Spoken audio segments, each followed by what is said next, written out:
अस्सलाम वालेकुम friends, welcome to my channel cooking Naz के साथ। और मैं हूं आपकी host and friend chef Naz. Friends, चने की दाल हर घर में पसंद की जाती है और शौक़ से बनाई भी जाती है। बट मैं आज चने की दाल की ऐसी रेसिपी लेकर आई हूं जो आप सबकी उंगलियां चटवा देगी, लेकिन आजमाइश शर्त है। इस दाल को आज मैं बनाने वाली हूं तुरई के साथ, जो कि बहुत ही हेल्दी सब्ज़ी है। फ्रेंड्स, इसके लिए मैंने दाल ली है 1 कप। ये साफ़ सुथरी और अच्छी वाली दाल है। ये देखें, ये खिली खिली बड़ी दाल है, ये जल्दी गल जाती है। और इसे मैंने तकरीबन आधे घंटे पहले भिगो दी थी। तो देखें, दाल सॉफ्ट हो चुकी है। हमें इसी तरह भिगो देनी है। और तुरई ली है मैंने 4 अदद। वज़न में देखें तो इसका वज़न 350 ग्राम या 300 होगा। ये देखें, ये नॉर्मल साइज़ की है। टमाटर मैंने 1 अदद लिया है नॉर्मल साइज़ का, और इसे बारीक इस तरह से मैंने काट लिया है ताकि ये जल्दी गल जाए। प्याज ली है मैंने 1 अदद दरमियाने साइज़ की।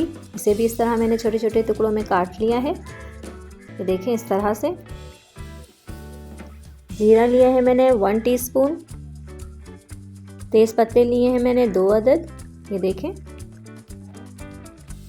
साबित मिर्चें ली हैं मैंने 3 से 4 अदद। अदरक लहसुन का पेस्ट लिया है मैंने 1 टेबल स्पून। हल्दी पाउडर लिए है 1 टीस्पून। गरम मसाला पाउडर लिया है 1 टीस्पून। धनिया पाउडर लिए हैं मैंने 1 टेबल स्पून। नमक लिए हैं मैंने 1 टीस्पून या अकॉर्डिंग टू योर टेस्ट। सूरख मिर्च पाउडर लिए हैं मैंने 1 टेबल स्पून। मिर्चें आप अपने टेस्ट के मुताबिक कम या ज़्यादा कर सकते हैं। सबसे पहले हम तुरई को अच्छी तरह से छीलकर और काट लेंगे। किसी भी वेजिटेबल को पकाने के लिए सबसे पहले उसे अच्छी तरह से साफ़ करना बहुत ज़रूरी है। तो देखें, हम तुरई को इस तरह से छील लेंगे, साफ़ सुथरी कर लेंगे। उसके बाद हम इसकी कटिंग करेंगे। ये देखें, बहुत ही आसान है। इस तरह से हमने इसे पील ऑफ कर लिया है। और आप अपने पसंद के मुताबिक इसे किसी भी शेप में काट लें, गोल काट लें, लंबाई में काट लें, जैसा आपका दिल चाहे आप वैसे काट लें। गल के इसने इक्वली हो जाना है। अगर आपको वेजिटेबल ज़्यादा पसंद है तो आप इसकी तादाद ज़्यादा भी कर सकती हैं, बढ़ा भी सकती हैं। जितनी आपको पसंद है आप डालना चाहें डाल सकती हैं। क्वांटिटी कोई इशू नहीं है, आप अपने पसंद के हिसाब से क्वांटिटी कम या ज़्यादा भी कर सकती हैं। तो ये देखें, इस तरह से हमने ये सारी तुरई काट ली है और इसे अच्छी तरह से वॉश कर लेंगे हम। सबसे पहले हम एक कढ़ाई लेंगे, इसमें तुरई और दाल को हम बॉयल कर लेंगे, थोड़ी सी हल्दी और थोड़ा सा नमक डालकर।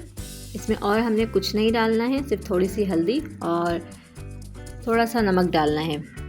पानी हम यहाँ पर हाफ से पौना कप डालेंगे। अगर आपकी दाल की क्वांटिटी ज़्यादा है तो आप थोड़ा ज़्यादा भी डाल सकते हैं, क्योंकि तुरई ने भी पानी छोड़ना है, तुरई का भी पानी इसमें शामिल होगा, इसलिए हम पानी की क्वांटिटी कम रखेंगे। आप चाहें तो इसे कुकर में भी गला सकते हैं, जो आपके लिए ईजी हो। अब हम इसे ढककर गलने तक पकाएंगे। जब तक दाल और तुरई गल रही है, हम यहाँ पर मसाला तैयार कर लेंगे ताकि जल्दी से फटाफट तैयार हो जाए हमारी रेसिपी। मैंने यहाँ हाफ कप ऑयल लिया है, इसमें ज़ीरा डाला है और हल्का सा ज़ीरा को फ्राई कर लेंगे हम। हमें बहुत ज़्यादा इससे जलाना नहीं है, ज़्यादा डार्क कलर नहीं देना है, हल्का सा फ्राई करना है। ये देखें, बाकी खड़े मसाले इसमें हम शामिल कर देंगे ताकि इनकी खुशबू अच्छी तरह से इसमें आ जाए।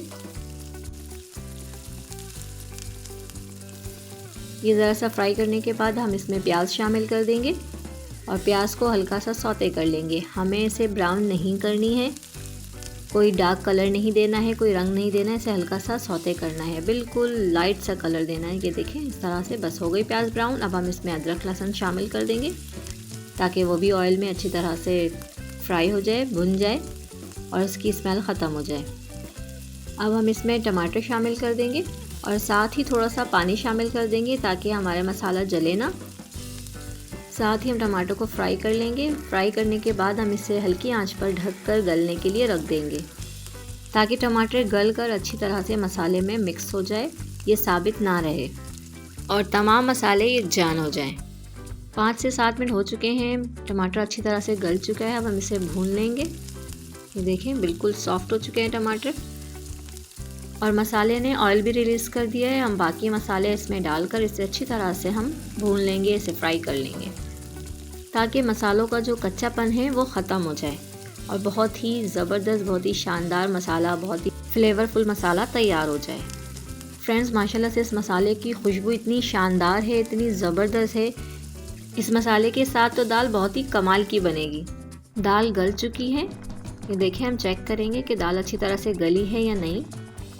ये देखें, ये बहुत ही ज़बरदस्त तरीके से गल गई है और ये घुटी भी नहीं है, बिल्कुल साबित है। अब हम इसे मसाले में शामिल कर देंगे। मसाला भी तैयार है और दाल भी गल चुकी है, तो रई के साथ अब हम इसमें शामिल कर देंगे। तो कलर कितना खूबसूरत लग रहा है। अब हम इसे अच्छी तरह से फ्राई कर लेंगे। फ्रेंड्स, यकीनन आपको मेरी वीडियो पसंद आ रही होगी, तो इसे ज़रूर लाइक कर दिया करें। मेरी वीडियोस को अपने फ्रेंड्स और फैमिली में शेयर भी कर दिया करें, ताकि वो भी ऐसी मज़े की रेसिपी ट्राई कर सकें। और मेरे वो व्यूवर्स जो मेरे चैनल पर नए हैं, वो मेरे चैनल को सब्सक्राइब कर दें, ताकि वो भी हमारी यूट्यूब फैमिली का हिस्सा बन सकें। और साथ ही बेल आइकन को भी प्रेस कर दें, ताकि मेरी हर नई आने वाली वीडियो की नोटिफिकेशन आप तक पहले पहुंच सके। फ्रेंड्स, दाल को भूनने के बाद इसमें हमने गरम मसाला शामिल करके इसे 3 से 4 मिनट के लिए ढक कर रखा है, ताकि मसाले की खुशबू और टेस्ट इसमें अच्छी तरह से आ जाए। अब हम इसमें फ्रेश हरी मिर्चें शामिल करेंगे, हरा धनिया शामिल करेंगे। ये बिल्कुल फ्रेश होने चाहिए, ताकि इसकी खुशबू बहुत ही शानदार और बहुत ही अच्छी तरह से आए। ये देखें, हमारी मज़ेदार, स्पाइसी, चटपटी और सेहत से भरपूर दाल तैयार है। अब हम इसे 1 से 1.5 मिनट के लिए हल्की आंच पे रखेंगे और फिर सर्व करेंगे। माशाल्लाह से फ्रेंड्स, देखें क्या शानदार लग रही है ये दाल। ये बहुत ही बेहतरीन है, सिर्फ शक्ल से नहीं बल्कि टेस्ट में भी। अब हम इसे डिश आउट करेंगे और इसकी गार्निशिंग करेंगे। जैसे आपको पसंद हो आप वो इसमें गार्निशिंग कर सकते हैं उसकी। बिलीव मी फ्रेंड्स, इसका जो टेस्ट है वो बहुत ही शानदार है और बहुत ही डिफरेंट है। वो तो आप टेस्ट करेंगे तो आपको पता चल जाएगा।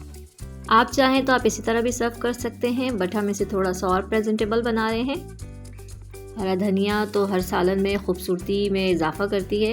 ये देखें, इसमें हम अदरक डालेंगे, जिससे इसका टेस्ट और भी बढ़ जाएगा और ख़ूबसूरती में भी इजाफा हो जाएगा। तो ये लीजिए फ्रेंड्स, तैयार हैं हमारी शानदार, जायकेदार, सेहत से भरपूर चने की दाल तुरई। तो इसे ज़रूर ट्राई करें और अपनी फैमिली को एक हेल्दी फूड दें। आप इसे रोटी के साथ, चावलों के साथ, दोनों के साथ सर्व कर सकती हैं और अपनी फैमिली को खुश कर सकती हैं। तो एंजॉय करें और मुझे अपनी दुआओं में याद रखें।